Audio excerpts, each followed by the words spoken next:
Yeah. All right. So I'll also share my screen.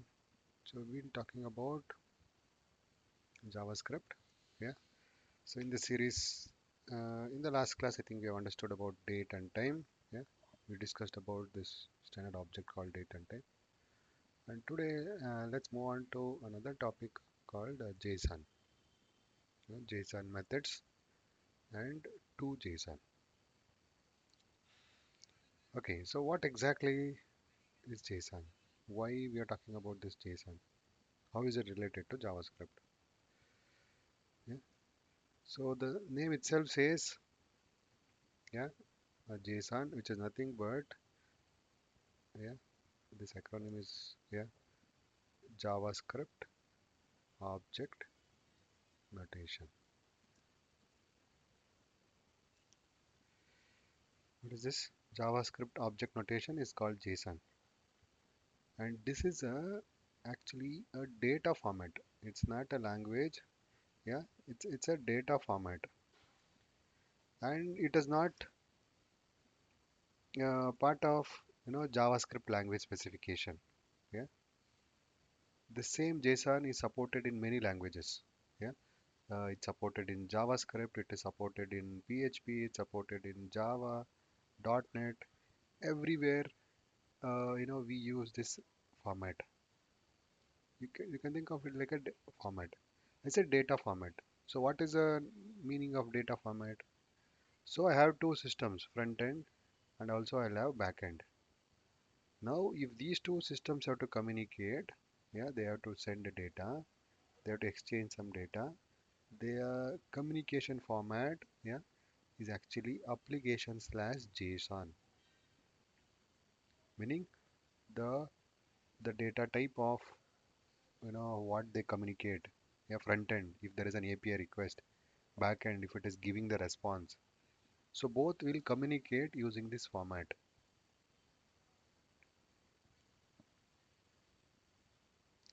And today this format is heavily used. Yeah, all front end back end irrespective of technology, they use this format. Now what exactly this format? How does it look like? Yeah. So we know JavaScript. What are JavaScript objects? We can create object. For example, let's take this particular object, a user object. Now this user object is there. I want to communicate this data or I want to pass this data to the backend to store it or for sending some request. So we cannot send this format as it is because this syntax is understood by only JavaScript. My backend REST APIs or any of the interface, yeah, any of the APIs, yeah, other than REST, they won't understand this as JavaScript. Yeah. So we convert this into a kind of a standard format. Yeah. So standard format. So using some utility method JSON dot stringify. Now here I'll pass in the user object and JavaScript has one global object called JSON. Yeah. Just like how we saw math and date. So this is another object. So using which we can actually convert. Yeah. Uh, we have got utility methods in this. So for example, if just like how we saw date, so here we have very few methods. Yeah, we don't have too much of things. So we have got parse, we have got stringify. These two are the uh, only methods I think we'll use heavily. Yeah, there are other methods like is raw JSON to check raw JSON. So for now, let's understand this method like parse and stringify. Yeah. So the first method I'm saying are the way to convert this user object which is created using JavaScript into yeah into a JSON format is using this method and see this is how a JSON format looks like and this is a JSON representation and this is a string actually whatever you're going to get this is of type string. So now if at all I have to send a bunch of data, I have to send so much of data, all I have to do is convert into JSON. And type of JSON is actually a string, JSON string. Sometimes we call it string. And this is a representation. Now you see since it is going as a string and even my backend will understand this format called JSON. So now they both understand each other. Yeah, okay, this I know and this format I know. Okay, you got JSON, and in response, even backend will also communicate in JSON only. If you remember earlier, I used to talk about this, you know, JSON placeholder APIs. So some more examples for JSON is, yeah, this is actually a JSON. What exactly it is? So this is a JSON format. What you're seeing, all these APIs, yeah, the standard REST APIs, any, we create all responses for sure will be of a JSON format. Okay, we use this JSON format, and yeah, this is how it looks like. It's a very useful format, and yeah, just like object, I can even convert an array also into a JSON. Yeah, so using this utility method called JSON. All right, let me show you if I can see some API calls. Preview, payload, request payload. Okay, it is totally sending in a different format. Not sure what exactly this format. So what I'm saying is part of the request payload. Let's see if I have a sample website. Yeah, let me take maybe Flipkart itself as an example. So now I got a lot of data. Our front end has requested the Flipkart backend, and I've got some data. I'm trying to show you how do we use or how do we use this data for communication. We understood how does this representation looks like. Yeah. So yeah, let's say this API is success. You see headers. Let's see the headers. Uh, so okay, these are all request URL. So there is a request method called post. There is no data which is sent. Part of no, it is sent. You see the content type. It's called application JSON. So what it means, this request or this API method is using this kind of format. Content, whatever I'm sending, part of the request is of type application slash JSON. How does it look like? This is how it looks like. So in the request payload, see, you see this is a whole thing is actually a JSON which is being communicated. And I can see the parsed, yeah, this is how it looks like a JavaScript object. Okay. Response. This is what I told you is request. Look at the response also. We saw request header. Let's see the response header. Even the response header also is of type application JSON, which means what? It is telling that in the response, I have sent you some content which is of type application JSON. Yeah. So both request and response, they're communicating with this special, header, which is called content type. And this content type will tell me what is what is of data format I've used the inside a request or a response. Yeah, so this is in practice, like this is how we use. Now you see the response. So this is actually, yeah, this is a JSON format. Okay, so this is a usage, a typical usage in practice. But let's see, more of what exactly it is looking like. Yes, you see it is this object. Yeah, this user object. We put name and age. In the final converted string, yeah, you see some difference. Yeah, it is not exactly this. So this it has put this object into a string. You see two single quotes between two single quotes. On top of that, on top of that, you see each and every key which is there in the JavaScript object is being converted or they have been quoted. Yeah, you see a double quote used for every keys, name, age. Yeah, and the values, yes. So the values are not touched. So they are as it is. The values are as it is. If it is a number, it is there. If it is a string, then that is also there as it is. But you see the other thing, so there was a method in this object that is being removed. You don't have to communicate a function, correct? I told you JSON is mostly a data representation. We use it for communicating some data, passing some object, passing some users. So we don't need a function, correct? Do you think my backend will be able to execute this function which is written in JavaScript? Obviously no, correct? So it is eliminated all that. Yeah. So purely it will have a data. Okay. So far we understood what exactly a JSON representation, how does it look like, and so we have a JSON, yeah, JSON, which is a provided by the browser actually, a globe, one of the global object, just like math, date. Yeah, we got JSON. So through that JSON, we can use this utility method. Yes. So there is a method called stringify. So this is used to convert specifically the JavaScript object. Okay. So we will have kind of equivalent methods also in other languages. For example, if I just tell you Java JSON method, I'm just telling you just to say that this is independent of,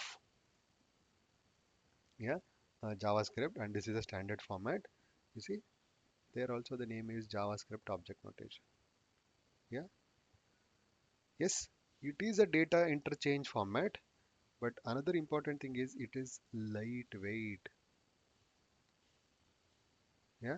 So very lightweight, and it is a popular data format. How does it look like? Okay, let's say if they have an object or they have some XML data, they can convert that into a JSON object. They also have a lot of methods.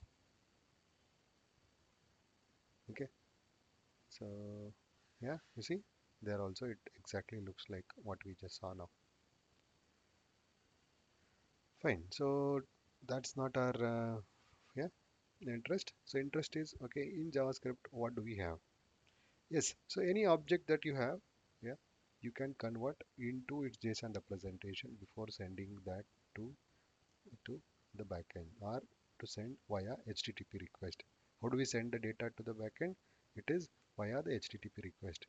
Now, if I pass in student, yeah, so you get a complete JSON representation. This I can store it in a variable because it's a string. You see, it's a single quoted string. And stringify is used for converting it. And I showed you type of this JSON is actually a string format. Yeah. So what exactly the stringify is doing? Yeah. So JSON encoded object has several important difference from object literal. First thing is the string uses double quotes. No single quotes or backticks in JSON. Saying everything is double quoted. Not even single quote. Single quote is also not there actually. Yeah. So if at all you have put anywhere single quote, that gets converted into double quote. Alright. Yeah. Object property names are double quoted. Yes. As I told you, property names are double quoted, not the value. Yeah. And then you can apply this method for both objects, arrays, primitives also you can apply. Strings, yeah, primitives like string, number, boolean, we can apply for all of them. And here they've given what is what is output actually. If you pass in string single quote, then what will be the output? If you pass in an array, what will be the output? Okay. So JSON is data only language independent. Okay, it is not specific to JavaScript.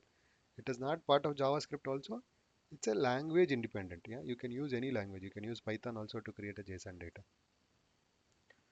All right. So this is a method called stringify, which is used for converting whatever our data format, be it array, object, yeah, so on so into the JSON string.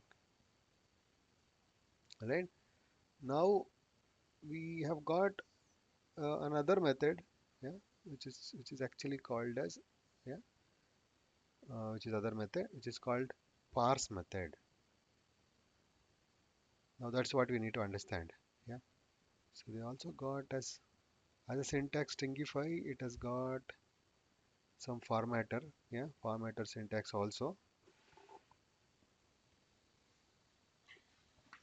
Okay. Formatter, as in like we are talking about this syntax, okay? So we have an additional parameters along with this stringify. So what exactly this parameter? Let's quickly look at it. It's called replacer, and there is something called a space. So what is a replacer? It's an array of properties to encode or mapping function. Yeah, so you want to map uh, the properties. Yeah, so you know map function. You have to encode, yeah, properties to encode or a mapping function. No, didn't use much. I think very rarely we have come across. And space, amount of space to use for formatting. Uh, I think that's a mm, you know in usage. I think it is very less. I think for now you can actually ignore this. But if you just understand this particular syntax, for now this is enough. Moving on, they have given some related like formatting space. For example, if you are trying to display, yeah, you want to display it. Yeah, that's what is that space. Second parameter which you are talking about. You see two space indents, meaning I don't want to just display it like this. Yeah, you see now we have given two space indents for displaying object properties. You see now, under roles you have got some indentation here. Let's say you want four, space. Yeah, four space character. So this is how it is coming. You see, before, yeah, before every property, you are able to see this indentation. So this is basically for displaying. So which is nothing but formatting the space. Whenever you are displaying this particular JSON, you say JavaScript to show nested objects on multiple lines with indentation. What it means, see, I printed the student now. Yeah, now let's say I don't have a replacer. I'll say null and then two. Okay, how it is supposed to display. Yeah, and then I put four. Then you can see how does it's supposed to display. So it is adding a lot of space now. Yeah, you see that it is adding space. If you just, so now it has added new line character, which means that they are all displayed in the next line. Each one will be displayed in the next line. So like what we are printing here. And yeah, you want to see exactly how does the output look like when displayed. So go for alert. You see that now the JSON representation is properly formatted. Just for display, you see it is properly formatted. Why? Because of this space option that we have.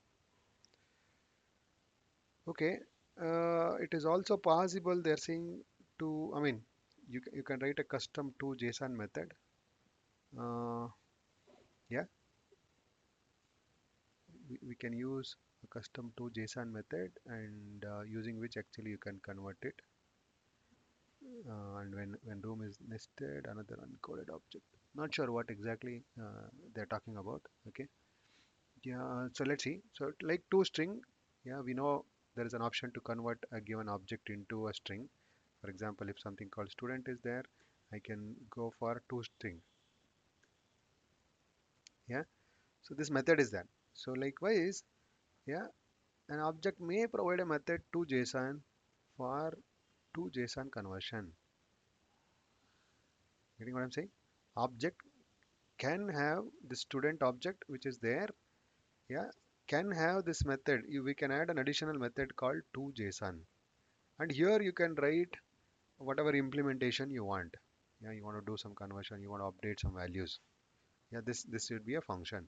Now if you create this function, what they're saying is when you are doing when you are doing this conversion of this object into JSON using stringify, then that method stringify will automatically will call if that method already exists. If this method already exists, then it is going to call at the time of conversion.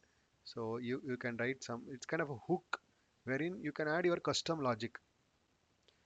Fine. So all that is of in usage I think least, but just for understanding okay what all is there, you keep that in mind. So now another important function we have to deal is JSON.parse. Okay, fine. I know now I have to communicate. If there is any data I have to communicate, I have to convert into JSON. That time we call JSON.stringify. Fine. Now at the same time, what if backend gives me response? That will not be in JSON. Yeah, sorry, that will be in JSON.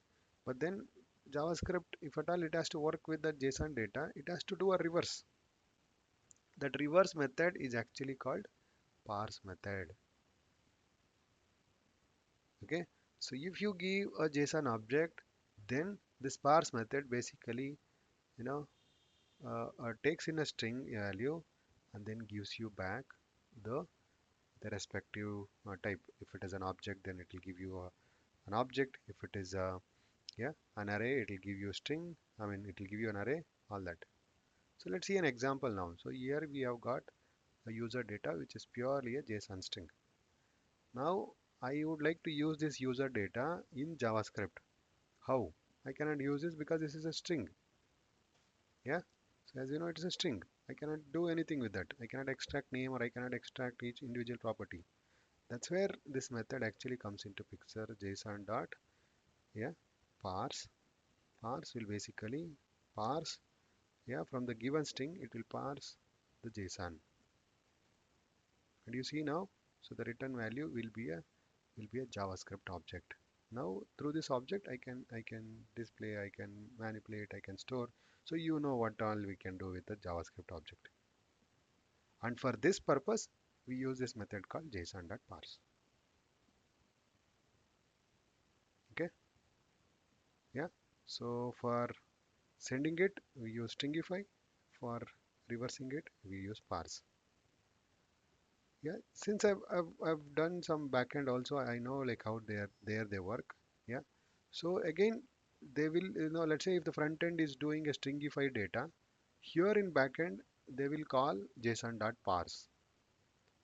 They'll invoke this JSON.parse method whenever we got a request. Yeah, backend will invoke their decoding function or converting the stringify into their format. And let's say when you are sending or when backend is supposed to send the data back to the front end in the response, they have to again convert this data into a JSON. How? Again, they will have a equivalent method like stringify. In simple, what I'm saying is, so if so here if you stringify, here we have to parse. Here if you stringify, then here we have to parse. Yeah, that's how the JSON exchange happens. So before sending and after receiving, we have to parse. I mean, before sending, you have to stringify or convert into JSON format and then use. That's how the exchange happens. Yeah. So opposite operation happens between front end and back end actually, and they'll have separate set of methods. So since we have JSON object, we have got stringify and then parse. Whereas Java, they might have a different implementation. So as we saw, I think they have methods like create JSON or parse JSON. Yeah. So they'll have their equivalent methods through which we can actually get or kind of work with the JSON data. All right. There is one thing which we need to remember. Yeah. So part of JSON. Let me tell you what is that. So let's say you have some properties in your object. Okay, so this is related to object. So let's say you have some, in our case, user data. Let's see user data. User data. Okay, user data is not in JSON. Okay, let's go back to student object, which was there in thing. So one thing you just have to be aware. Yeah.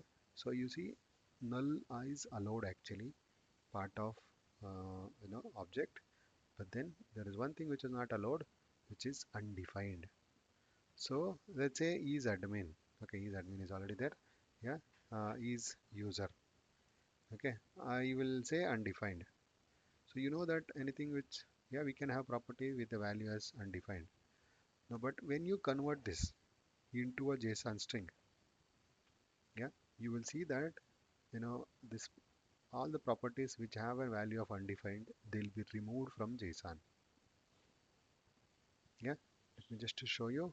So JSON dot, yeah, stringify, and then we also got to know that we can use some spacer. let's say null comma z, 2. Here I'll just try to do an alert so that we display the data as it is to the screen. Okay, alert undefined. Interesting. What happened? JSON dot stringify student. Yeah. Okay, just a second. Of student, just I'll call student.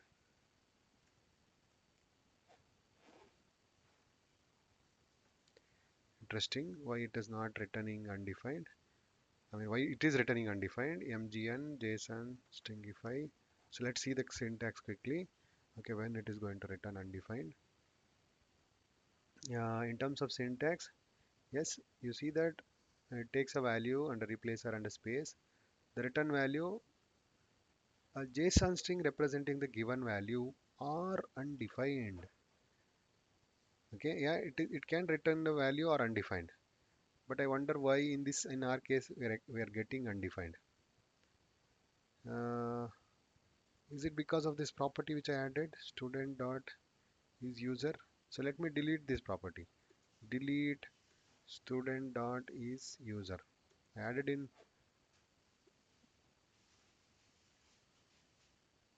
Okay, what exactly we have in student? We have a proper object. Okay, so we have also added two JSON. Huh?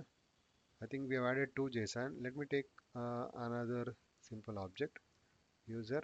Okay, name, test, age, 30. These are simple object. Now what I was actually trying to say, so in stringify, so see this is this object displayed. Now for the same user, if I add is admin as undefined, which means some property goes undefined in an object, yeah, that's some possible case. I was trying to explain, if you are doing like this, then those keys will be removed in the final JSON object. Do you see that? Is admin, which was there, now it is not there in the final object. Why? And this is what the point I wanted to say. So if any key which is undefined in your object, which will be ignored or it will not be there in the final JSON which is created. Now what did we see in the end? We also saw something interesting. Let's say I have a two JSON method which is defined, yeah, and if you remember, we said JavaScript stringify method is going to call this function, yeah, and that is why I think we are getting an undefined value when you do a stringify. Yeah, exactly because of that. All right.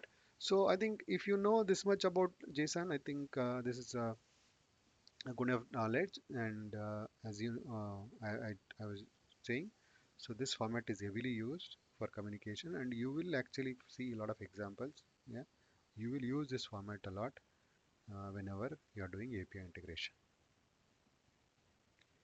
Okay, I think with this I'll stop here for JSON. So any questions?